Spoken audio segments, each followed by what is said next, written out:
We have a hornbeam pomegranate and we have a deshojo maple. Let's take a look at the work that we need to do to prepare these for winter.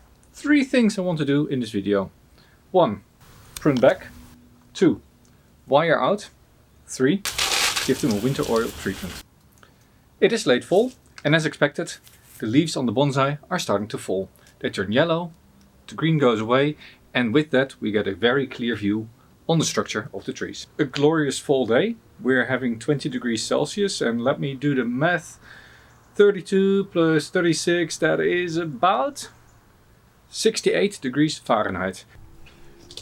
Some of you have asked me to also show what tools I use for every operation in this one. Scissors for wire, scissors for branches, big clippers for big wires, and 2 concave cutters.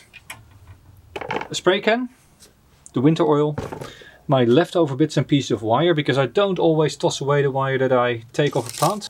Right now for this video, main thing to do, I need to remove all the leaves, I need to prune back particularly the top part, I need to clean up some old cuts and maybe wire out a few branches, but also here you see that the tree is getting more and more mature and there's not a lot of wiring done, all to be done. The branches are all nice, drying outward, not a lot of correcting to do. So this tree is almost at the stage that you can keep developing it using just the clip and grow technique.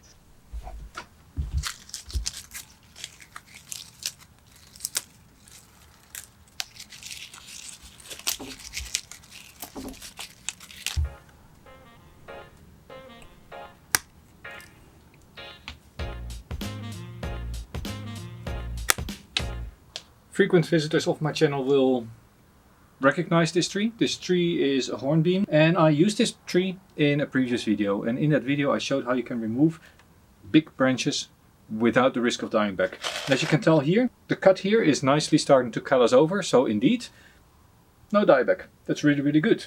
The problem that I have with this tree, this was the original front that I had in mind. Now this is quite a big cut to have in view and I was hoping that more branches would pop here below, but that hasn't happened. But it also means that I need to ask myself, is this the right front for this tree or do I need to find a new front?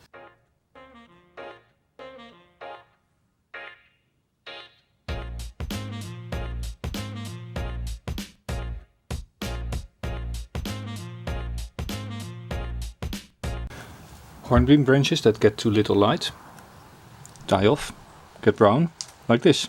They need to be removed. There's a little bud there that I want to keep and hope that it will start growing in spring.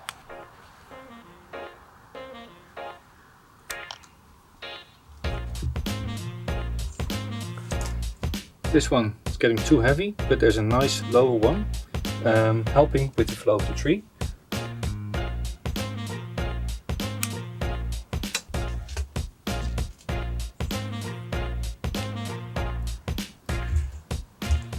The lower branches define how long the higher branches can be. So if you're pruning, make sure you first prune the lower branches to set the total length and width of the branches, and then in profile go up and say, I want this to be gone to match.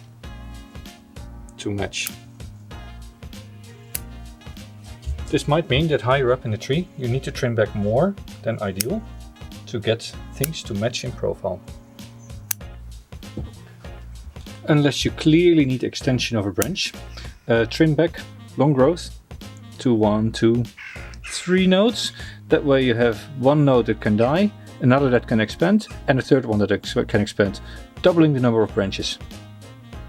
I leave a little bit of a knob that will dry out later on. Same here. We do this throughout the tree. With the pruning done, it's time to wire out the branches.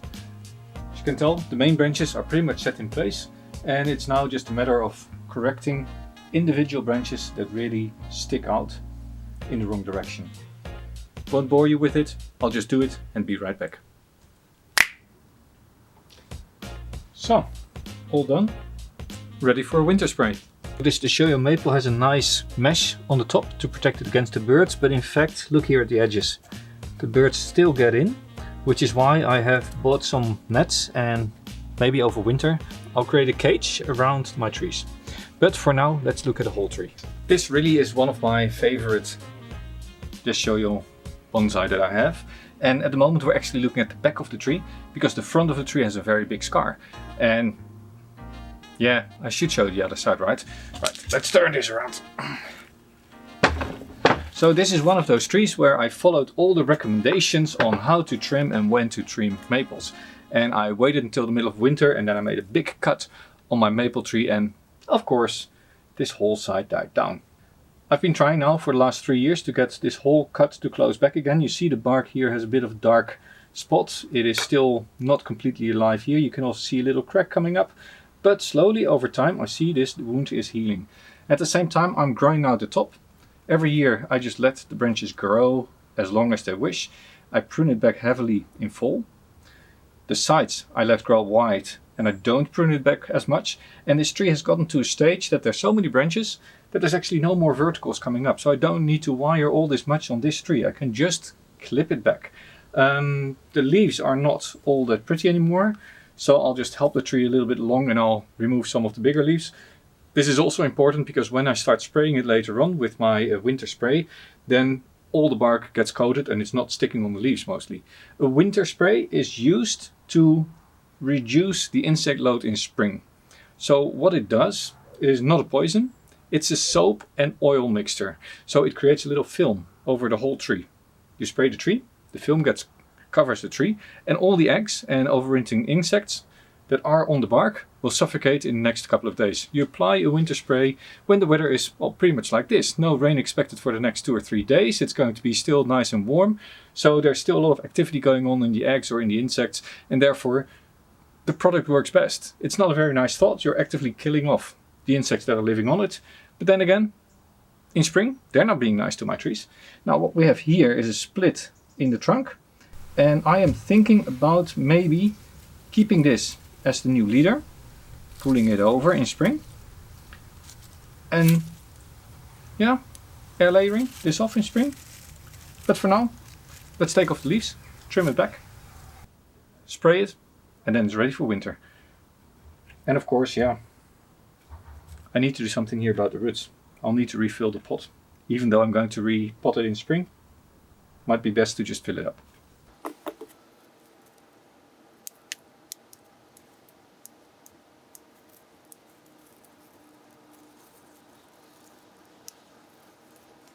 Here we have a cluster of branches and I'm going to remove the one with the longest internodes, which also happens to be the fattest branch right there. So this smaller one and that one can continue. Here you have 2 branches. I'm going to remove one of these side branches and I'm going to shorten this one a little bit. So now that the leaves are off, we have a bit of a better view of the structure of the plant, and what we can tell here on the tips, there's a few black leaves. That's a bad sign. It means that the tips have died before they actually got to pull the reserves in and drop the leaf. So I'm going to trim these quite short. I don't want anything that is living in the tips to come back into the rest of the branch. So those are gone. Now I could keep this one as a young leader, but I have very nice strong branches here. Reduce them a little bit because I was going to air layer this off, remember? This I'm not going to keep. There's a nice little side branch here. So the vertical here is going to go.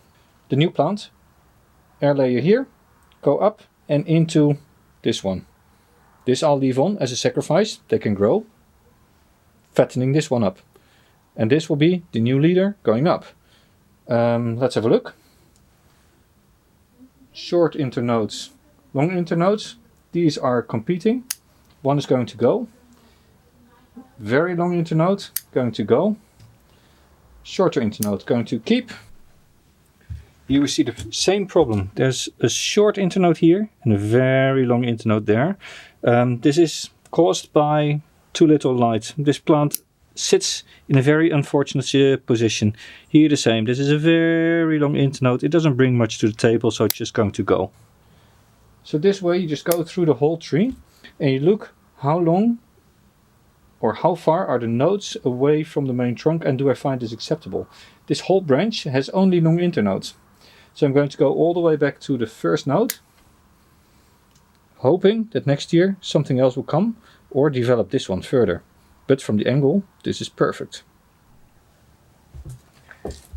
In spring I left a little stub sitting here, thinking, I'll remove it later on. and I didn't. And now it is just an eyesore going into the canopy, breaking the whole flow of the tree.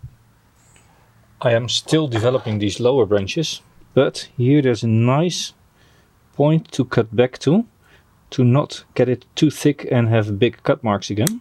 At the same time I'm going to remove here one side branch because there's two opposite of each other. We have this branch that comes up and actually grows out through the canopy. And I think I'm just going to keep this side branch here and remove this whole bit.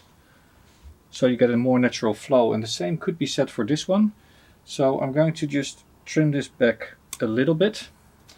This has a very long internode. It's going to go back to there. And now I should stop trimming, otherwise I'm going to trim away the whole tree. I'm just going to put some wire here to bring this back up already a little bit. But before we do, as we are working here in the top, it is quite clear that this branch is very horizontal. And I could either try to bring it up a little bit into the canopy, or, and that is what I'm going to do, because this branch is already quite thick, I'm going to bring it back now already. There's a little bud here and there's a little side branch, but there's a few tight internodes. I'm going to clip it there, see what happens. And at the same time, here is a little stub that I didn't remove, and that is connected to this branch. And I'm going to remove that as well to clean up the inside a little bit. Just like that.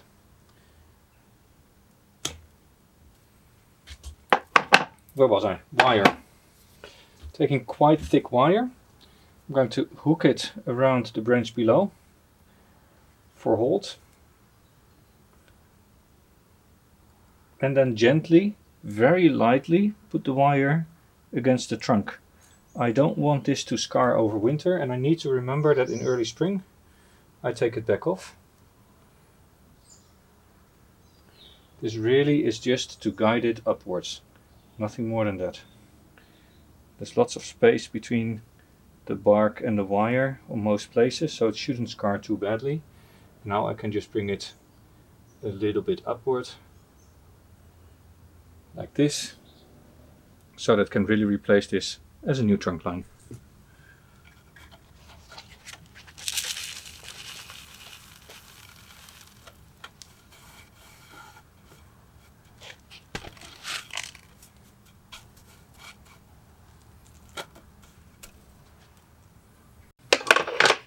This pomegranate I originally grew from a cutting. Now, if you look at it, it has rooted only on one side, so it is potted a little bit at the slant, and it makes a little bit of a cascade. But of course, a plant doesn't really want to cascade. So the first thing we're going to do is to say, well, you know, a vertical sprout like this is really nice to strengthen up the tree, but not really needed. Same here. Same here. And in fact, now the tree is already almost done. I'm not developing this with wire. I'm just doing a clip and grow and see how that goes. So I'm just trimming back the long branches into profile and leave it at that. What am I going to do afterwards? Well, I'm going to, of course, remove here all this little debris, the little weeds from the pot. You need to clean up the tops of your pots a little bit to reduce the number of animals that stay over winter in your pots, which might feast on the roots. And this pomegranate is supposedly winter hardy. I say supposedly because I suppose it will be. I have kept those outside for the last 2 years, 3 years without any real problems. Here's another branch that actually creates too much of a mess here. This is going to go. This I'll leave on for now. This can go a little bit shorter. This can go a little bit shorter.